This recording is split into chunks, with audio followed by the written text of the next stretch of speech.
Okay sir, तो मैं आपसे डायरेक्ट पूछती हूँ, आपको सच में टैब स्टडी के लिए बाय करना है या फिर गेमिंग, एंटरटेनमेंट या फिर ट्विटर यूज करने के लिए चाहिए? आपकी रिक्वायरमेंट्स है क्या? मेरी रिक्वायरमेंट्स है एक ऐसा टैब बाय करना जो 3-4 साल आराम से चल जाए और सॉफ्टवेयर अपडेट्स भी मिलते रहे।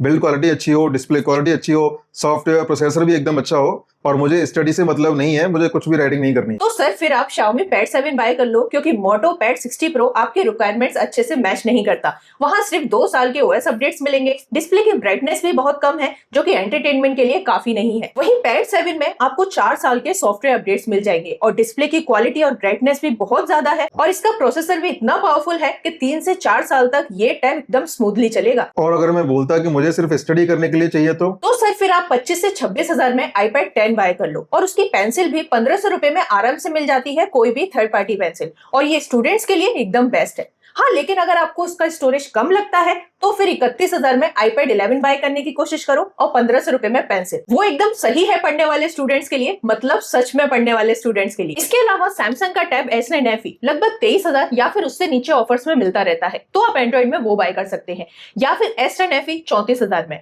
और इनसे अच्छे कोई टैब नहीं है सच में नोट राइटिंग के लिए, किसी भी स्टूडेंट के लिए। और अगर मुझे नोट राइटिंग भी करनी हो, साथ में 3K रेजोल्यूशन वाली डिस्प्ले चाहिए जो एक्सटर्नल मॉनिटर को सपोर्ट करे और डॉल्बी एटमॉस वाले क्वाड स्पीकर्स भी चाहिए, तो सर फिर भी मैं आपको यही सजेस्ट करूंगी कि आप Xiaomi Pad 7 ही बाय करो। Xiaomi Pad 7 and Moto Pad 60 Pro दोनों की प्राइस सेम है, बस फर्क सिर्फ इतना है कि Moto 60 Pro में आपको पेंसिल फ्री में मिल जाती है, जबकि Xiaomi Pad 7 में फ्री में नहीं मिलती। अब देखो, Xiaomi Pad 7 technically and practically Moto Pad 60 Pro से बहुत अच्छा है, जो कि 3-4 साल यूज के लिए बहुत मैटर करता है। यहाँ डिस्प्ले अच्छी मिल जाती है, प्रोसेसर बहुत अच्छा है और इसका सॉफ्टवेयर भी बहुत स्मूथ है, और यहाँ 4 साल के OS अपडेट भी मिलेंगे। इसका एस्पेक्ट रेशियो एंड साइज भी बहुत कंफर्टेबल है। अब आपको यहाँ 6,000 अलग से खर्च करने पड़ेंगे इसके फोकस पेन के लिए, नोट राइटिंग के लिए। तो देखो, अगर 4 साल टैब यूज करना है तो 6,000 खर्च करके एक बेस्ट टैब मिल सकता है। लेकिन अगर आप बोलो कि आपका बजट तो सिर्फ 28,000 का ही है और पूरे स्पेसिफिकेशन Moto Pad 60 Pro वाले ही चाहिए, तो फिर आप वो बाय कर लो, इसके अलावा कोई ऑप्शन ही नहीं है। मैडम इनका कंपैरिजन कर दो। सर कंपैरिजन मैंने ऑलरेडी किया हुआ है, वो आप देख सकते हैं।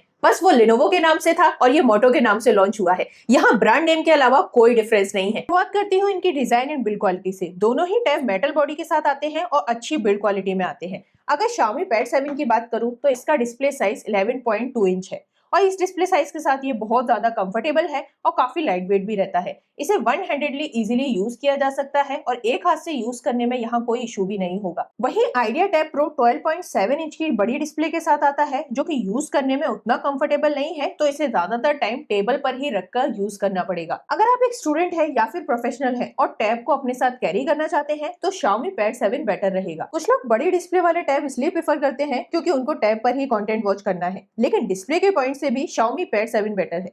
Xiaomi Pad 7 में 3.2K रेजोल्यूशन वाला पैनल है, वहीं Idea Tab Pro में 3K रेजोल्यूशन वाला पैनल है।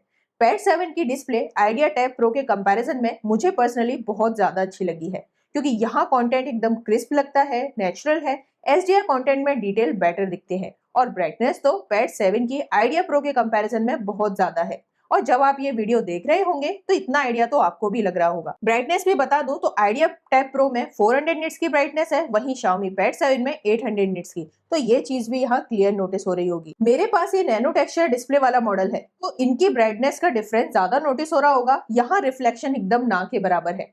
अगर किसी का बजट ये नैनो टेक्सचर डिस्प्ले वाला मॉडल बाय करने तक का है तो मैं हर किसी को रिकमेंड करूंगी कि एंड्रॉइड टैबलेट में आज की डेट में यही टैबलेट बेस्ट है। मैंने S25 अल्ट्रा यूज किया था, तो एंटी रिफ्लेक्टिव डिस्प्ले की वजह से बाकी सारे फोन लोअर क्वालिटी के लगने लगे थे। सेम यहाँ भी यही है कि ये नैनो टेक्सचर डिस्प्ले की वजह से बाकी टैबलेट की डिस्प्ले की क्वालिटी इंफीरियर लग रही है।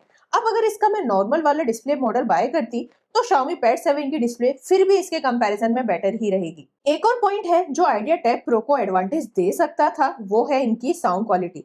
लेकिन इसकी साउंड क्वालिटी भी Pad 7 के कंपैरिजन में लगभग सेम ही है। यहाँ Tab Pro की साउंड एक्स्ट्रा लाउड है, लेकिन मुझे क्वालिटी में Pad 7 की साउंड ज्यादा बेटर लगी। बाकी आप ये साउंड सुन सकते हैं।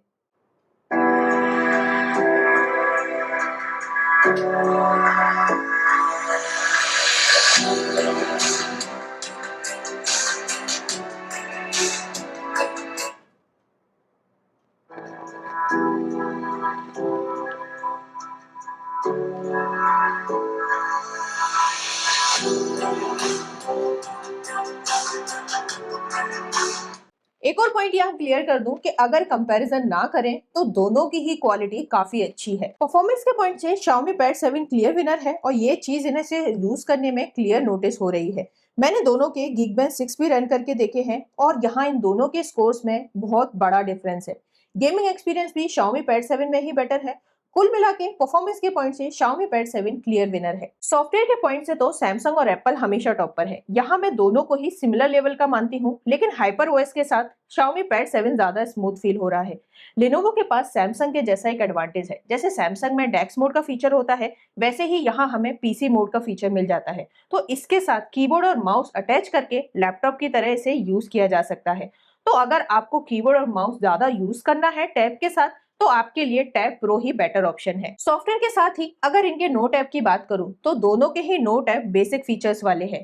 तो अगर आप नोट राइटिंग के पर्पज से दोनों में से कोई भी टैब लेना चाहते हैं तो कोई third party note app use करके बेटर एक्सपीरियंस मिल जाएगा। मुझे Xiaomi का ये फोकस पेन Lenovo के इस पेन से बहुत ज्यादा सही लगा। इसकी क्वालिटी बेटर है और राइटिंग एक्सपीरियंस भी बहुत अच्छा है, खासकर इस नैनो टेक्सचर डिस्प्ले पर। जैसे मैं यहाँ आपको लिख के दिखाती हूँ, तो यहाँ नोट राइटिंग काफी अच्छे से हो रही है। वहीं अगर इस पर नोट राइटिंग की बात करूं,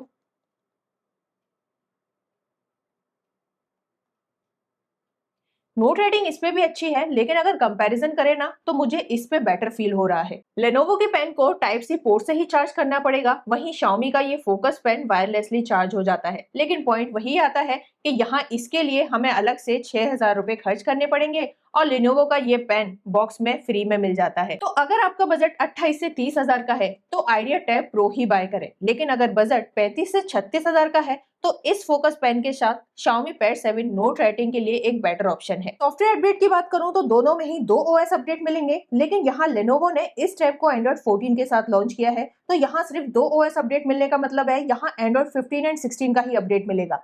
वहीं Xiaomi Pad 7 Android 15 के साथ लॉन्च हुआ है, तो इसे अभी Android 16 और 17 तक के अपडेट मिल सकते हैं। कैमरा क्वालिटी की बात करूं तो दोनों की लगभग सेम ही है। फ्रंट कैमरा क्वालिटी अभी आप Xiaomi Pad 7 की देख रहे हैं, जो बहुत ज्यादा अच्छी तो नहीं है आईपैड की तरह, लेकिन फिर भी ठीक है। अब ये camera quality idea tab pro की है, तो आपको दोनों की ही कैमरा क्वालिटी का आइडिया लग जाना चाहिए। बाकी आप कमेंट में बता सकते हैं कि आपको कौन सी कैमरा क्वालिटी बेटर लगी। बैक कैमरा से दोनों में ही 4K 30 fps तक का वीडियो रिकॉर्ड किया जा सकता है और दोनों में ही यहाँ हमें फ्लैश मिल जाते हैं, जो डॉक्यूमेंट स्कैन करने में भी कोई इशू नहीं होगा। बैटरी की बात करें तो Xiaomi Pad 7 में 8850 mAh की बैटरी कैपेसिटी है, वहीं आइडिया टैब प्रो में 10,200 mAh की बैटरी है। यहाँ मुझे आइडिया टैब प्रो में 6 से 7 घंटे का स्क्रीन ऑन टाइम मिला, जिसमें मैंने ज्यादातर वीडियो कंजम्पशन में यूज किया, कुछ गेमिंग में यूज किया टाइम और कुछ नोट राइटिंग में। और अगर आपको सिर्फ यहाँ नोट राइटिंग ही करनी है तो यहाँ आपको उस तरीके से 7 घंटे का स्क्रीन ऑन टाइम तो आराम से मिल जाएगा। वहीं Xiaomi Pad 7 में भी 6 घंटे का स्क्रीन ऑन टाइम तो आराम से मिल जाएगा। कुछ लोगों के क्वेश्चंस थे कि क्या Lenovo आइडिया टैब में हैंड राइटिंग टू टेक्स्ट का ऑप्शन है, तो हाँ ये ऑप्शन इसमें है, बट इसके खुद के नोट ऐप में वो बहुत ज्यादा अच्छे से वर्क नहीं कर रहा है। जैसे अगर मैं यहाँ आपको दिखाऊं, तो जो भी मैं लिख रही हूँ ना, इसे ये कुछ ही और ही टेक्स्ट में कन्वर्ट कर रहा है, मतलब एग्जैक्ट जो लिखा है उसे ये अच्छे से कन्वर्ट नहीं कर रहा। यहाँ आप देख सकते हैं सेम चीज Xiaomi Pad 7 में भी है, लेकिन यहाँ ये अच्छे से काम करता है हैंड राइटिंग टू टेक्स्ट।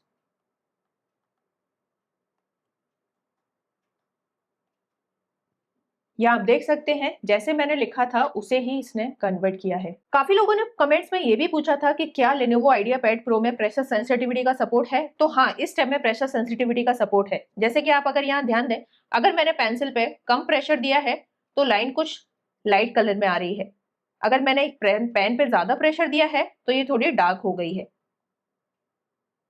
और लाइट में ये लाइट कलर में आ रही है। सेम चीज हमें Xiaomi Pad 7 में भी मिल जाती है।